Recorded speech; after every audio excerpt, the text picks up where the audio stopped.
Welcome back, crew. I'm freshly back from one of the world's largest gaming conventions, GenCon.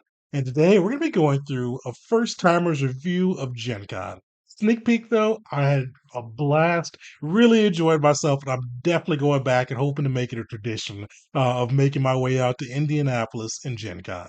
But today we're going to go through the games I played, the events I went to, the exhibit hall, my Gen Con hall, food trucks, and some of my things I'm going to do next time. And maybe you can use this tips for yourself too. But one of the first things I wanted to give a shout out to was the people at the con.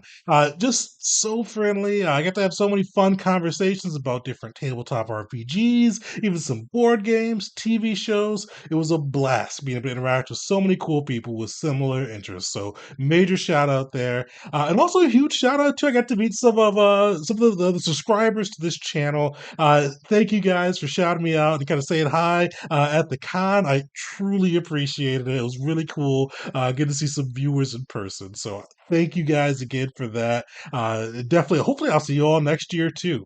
But yeah, let's dive into it. So games we played. Show if you haven't watched it yet, go check out my Gen Con schedule video, showing some of the cool things I plan to do. Luckily, I got to do most of what I set out to do. The only one I couldn't play was Emerald Templars, which we had a little bit of a scheduling issue, but I was able to play all the other systems. Starting with Thursday, the Marvel Multiverse game. Also, shout out, it's our game of the month for August, so stay tuned for some more videos there. We're not going to go too much in depth on this one today just because we're doing that this weekend, but I like the system. Simple, we could still build some crazy characters with it, and I had a blast with the one shot. Our game master did a great job of keeping that one fun, and we had a pretty varied group on that side, and it was just kind of cool going through the Marvel universe. So had a blast with that one. And we got to go into the that Friday morning with our Tales of the Valiant, aka Project Black Flag, Kobold Press's new tabletop RPG they're building. And we got to go into that. Probably gonna do a full review of this one as well, or full first impressions, I'll say, since it's still in playtest. But yeah, so the system, so it's very, very similar to 5e. If you played 5e, you gotta play this one. There's some different features for the classes, and I'm looking forward as this one develops to see kind of more of those differences from 5e. But I had a blast. They had a horde scenario where the horde's attacking the village as its playtest one. It's a little bit unique on that side. It was kind of cool diving, and I got to play a ranger with their new rules and get to see how those function. And definitely, I mean, some few differences on that side. I liked how somebody changed some of the fighting styles and how those work. But definitely, if you played 5e, you know 80% of the basics on that side. And from there, we got to go into Legends of the Five Rings. This one, I will kind of, I'm going to give a caveat here. With this, I had my buddy Steve with me, and I think, yeah, we did all of our games in this one together. But with this one, we got to kind of play with different people from around the con, and most of the times, we've had great tables. Major shout outs to my one that we had for Daggerheart. I'll be honest, this one, the game master did a great job. We had a bit of a Wangrod group mixed in with us on that side that made this one a little bit hard to appreciate. So I'm hoping to get another chance to play Legends of the Five Rings, either online or maybe I'll try again at Gen Con. Definitely this one, I don't feel like I got the full exposure to it. That's one tip I'll give out early on this side. Something I'm doing next year is I want to, first off, Gen Con's amazing, and I want to get all my friends to come. But I also want to get all my friends to come for a selfish reason, so I know I'll have a cool group to RP with during some of these amazing games. You don't have to worry about some of the Wangrods bringing it down for you. So this one wasn't my favorite experience, but it was still cool to get to see. And then moving into Kandala, Obscura, and Daggerheart, which were my 8 to midnight games, which I have another tip. I'm probably not doing 8 to midnight games. I start fading pretty hard at 11. And I feel like it was still a lot of fun, but I start getting tired around then. But those were a blast. We had good groups for both, amazing group for Daggerheart. It was fun to get to try out those systems. If you haven't yet, I'll throw a link in. Check out the video that I did going into a little more depth on both Candela Obscura as well as Daggerheart. Both were great, especially Daggerheart. I'm really happy it's a unique take and not another D20 Dungeons and Dragons clone. But those were kind of the games we went to. Did some cool events. I got to go to Free League Showcase. I know this is old news by now, but we got to hear some of the expansions and updates that they're doing. One of the ones that really stood out to me, or two ones that stood out to me, were for any of my Alien fans who watched through our Game of the Month about a year ago now.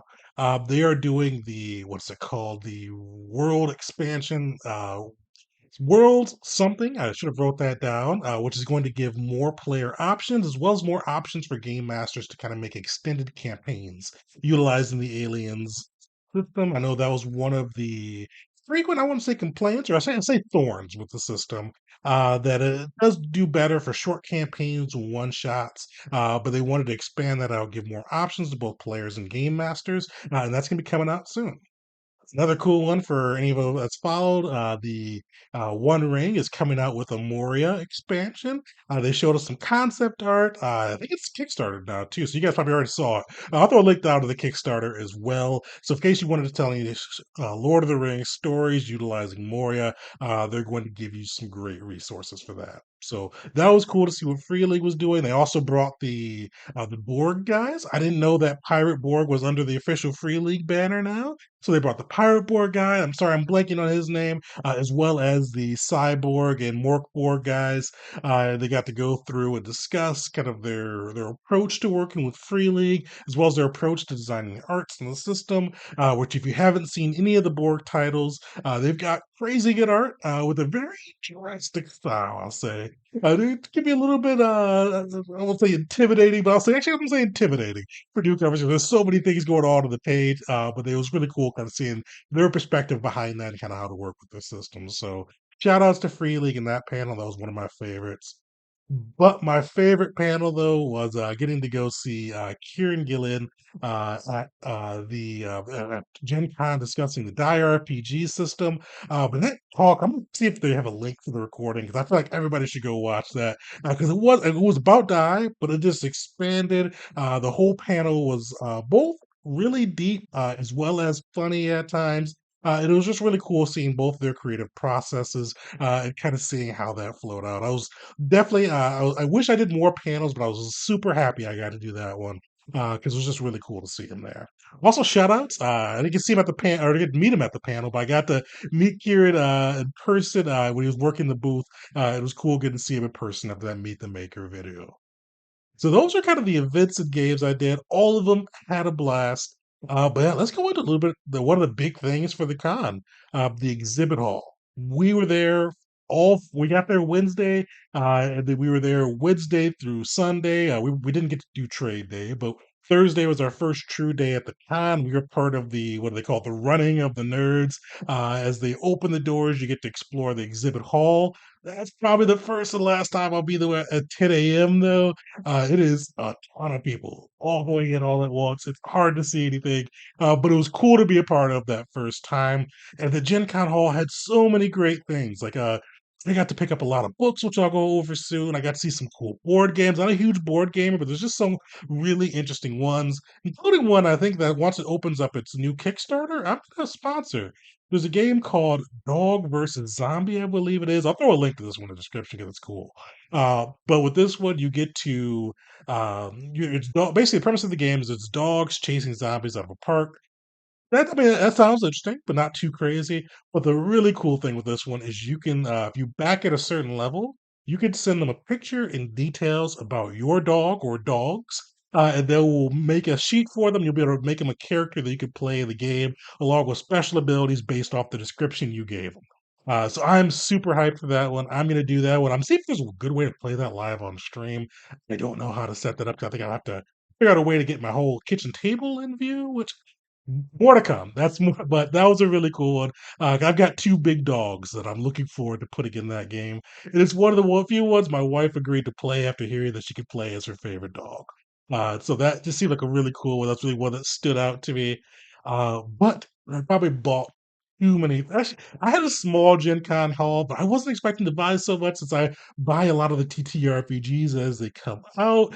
Kickstarter, and my Kickstarter has gotten like sent me like three right before I left. So I'm like, I'll take it easy on this one. I'm just gonna kind of walk around. Ended up walking out with four different books. I know it's a small haul for some of the ones I've seen on Reddit, but definitely bigger than I was expecting. So speaking of Pirate Borg, I ended up picking up Pirate Borg. You see, so I've got some crazy art. I don't know how I'm going to do this, but I have not done a stream with either of the three Borgs, Mork Borg, Cyborg, now Pirate Borg. We're going to do that sometime. I don't know how. I'm not going to do a game of the month for me. I may just do a month of Mork, a month of Borg. I haven't figured that out yet, but I've got all three, and I want to get all three on stream too because I love the system. I love the OSR feel and the crazy art, even though it can be a little daunting to read sometimes. Shout outs we got Fabula Ultima. I probably butchered it. This is the TTJRPG based off the old school JRPGs. I go through and build out your old kind of protagonist, the team based on this side. And they are also shout outs to them, the Any Award winner for Golden Game, I believe. I saw that and I'm like, I've got to give them a shot. So I picked that up. That's gonna be a game of the month sometime soon. Fortunately, my schedule is actually not unfortunately. Fortunately, I've found a lot of cool games lately that I really want to play. So I'm not sure when that's going to come up, but keep an eye out for it. Also, along those lines, I've been hearing one of my frequent players, Doomer. You've seen him on the streams before, has really recommended Cyberpunk Red. Art Talsoria did a really big deal where you could buy three books and get 20% off. Me and my buddy went in. He got Witcher and Cyberpunk. I just got Cyberpunk and got a good deal on that one. So this is another one that's going to be a game of the month coming soon. And the one that I was super excited for, this is the one like I had been waiting for this book for years. It's been out of print. I even if you go to the Green Ronin Discord, you'll even see me asking and kind of slightly complaining about it not being in print. Probably about a year ago now. But they have finally released and started a new printing of Dragon Age. I'm a huge Dragon Age game fan. I've read some of the books, I've watched the movies, and I'm super happy that they've got a physical copy of the book. I had the PDF. If you've watched the channel before, you know I like to have physical copies to run games. So this is definitely going to be a game of the month sometime this year or next. Because I've been itching to get this system live in action to see how it performs. But yeah, that was just kind of a quick look through of the haul I got. It's small compared to others, but it was really cool to be able to go through and support some of these cool publishers that are out there and get some new games that are going to be on my shelf. Which seems, especially with like my Kickstarters, half of them getting here in August, feels like it's overflowing, but definitely a good problem to have. So, last big things we're going to touch on. So, I want to give a shout out to the food trucks they have there. Uh, they had some amazing stuff. I had a really good lobster roll from this lobster truck company. I should have wrote their name down. But the one I really want to give a shout out to, I had my first Korean corn dog from BB&B. That one was amazing. It sounds like it should be. It's probably terrible for you. It sounds like it wouldn't even be that great. It's a Korean corn dog, so it's a corn dog which is inside the breading is wrapped with bacon and cheese with a hot dog. You get to they use mine Doritos Cool Ranch for the breading. It had a whole bunch of sauces on it. It sounds like it should give you a heart attack. It may probably if you eat too many of them, you will.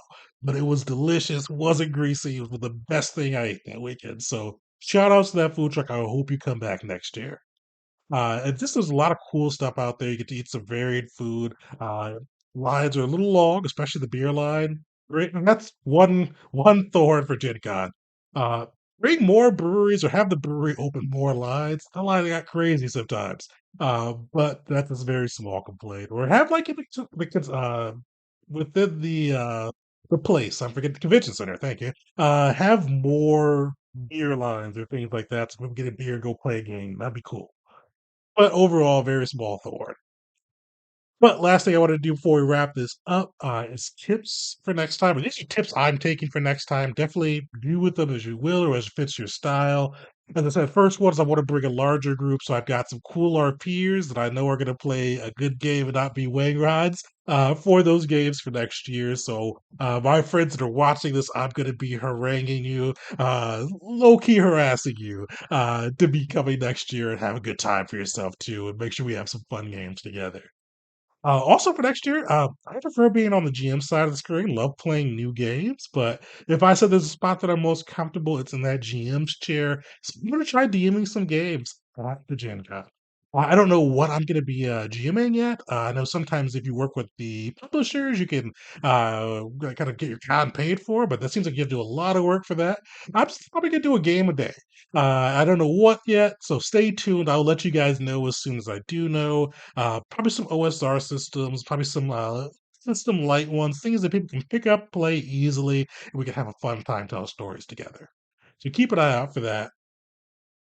The one thing that I kind of like, I have a couple of my friends that went with me, and we kind of met up at lunch, and everybody kept talking about the first exposure hall. And one of my buddies is more into board games. He's talking about all the cool games he's seen there over the years and gotten to kind of try out and play test before they're made public. And then one of my buddies goes, "This is his first time." They went there and they got to see a new tabletop RPG that was coming out. So next time I'm doing first exposure or double exposure hall, I forgot how it's called, because I do want to see some of those cool tabletop RPGs that are kind of just making their way to the market and kind of help really provide my own feedback and see how they develop after that too. Uh, Last two tips, these was a little bit more me focused. I'm going to pick an Airbnb closer to the con. I didn't want to pay the crazy prices of the hotel, so I found a really good Airbnb, but it was 2 miles out from the convention center. Usually, I don't mind walking 2 miles for a vacation, but 2 miles there and back, then being on your feet all day, that's up. I was tired. I mean, I need to walk more, but not at the con. And then the last big one, I've already said this, running with the geeks or running with the nerds. I forgot what they called it. Where you go in at 10 a.m. Thursday as the exhibit hall opens for the first time. Was cool to do. It's cool to check that off my bucket list. But yeah, I'm not doing that again. It was so crowded, I really couldn't see anything, and I felt like you just kind of crapped in like sardines. So I'll wait a little bit later in the day. Each time I came back after that, except for Saturday morning, it was a lot more room to see things and explore and buy. So I'm just gonna pick some of those slower times and probably schedule games during that early morning period on Thursday. But overall, this was a quick run through of my first Gen Con experience. If you went to Gen Con, those some cool things that you guys did down below too. Overall, had a blast. Highly recommend if you're into tabletop RPGs, board games, especially if you're into both. To make your way out there, it was a blast. I got to meet so many cool people, play a lot of fun games, and just really get to have some fun in a way I usually don't. But yeah, keep an eye out.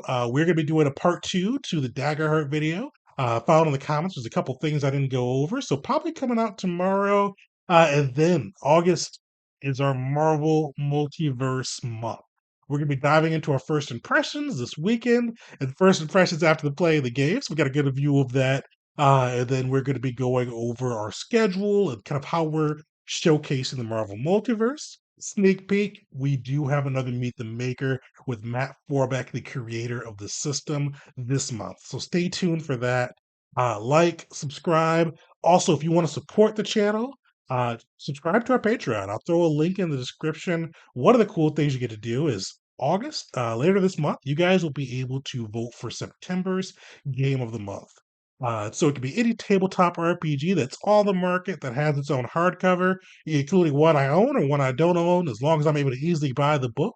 We'll run it, make it our game of the month, show you how to make PCs, go over core mechanics, and then ending it with a live actual play of the system. So join the Patreon, get the vote on, and until next time, folks.